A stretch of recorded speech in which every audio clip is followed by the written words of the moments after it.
Hello' everyone, কি খবৰ আপোনালোকৰ? আজি অলপ ওলাই আহিলোঁ, সৰু সুৰা দুটামান বজাৰ কৰিবলৈও আছিলে। লগতে মোৰ পাৰ্চেল এটাৰো অৰ্ডাৰ আছিলে, তাকো দিওঁ বুলি আহিলোঁ।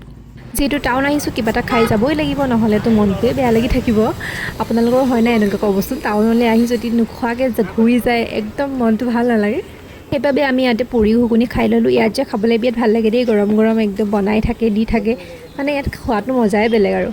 এই দেখিলোঁ আমাৰ খুৰীহঁতে আহোমৰ গামোচা লগাই আছে। ইয়াতে মানে সৰহকৈ লগোৱাৰ কাৰণে একেদিনাখনি চলাই শেষ কৰিবগৈ নোৱাৰি, সেয়েহে মানে লাহে লাহে চলাই থাকিব লাগিব আৰু পিছত 2 দিন 3 দিন যিমান দিন লাগে। ইয়াতে মানে 40খন কাপোৰ লগাইছে তেওঁলোকে। ইয়াতে 160খন আহোমৰ গামোচা ওলাব। গামোচাৰ মেটেৰিয়েলটো বহুতে জানিব বিচাৰে। এইটো জিলেলে সূতা বুলি কয় আমাৰ এইফালে, আৰু কিছুমানে হয়তো কলি মুগা বুলিও কয়। সূতাৰ ৰংটো মুগাৰ লোৱাৰ বাবে গামোচাখনো দেখিবলৈ মুগাৰ দৰে লাগে, কিন্তু এয়া মুগাৰ নহয়।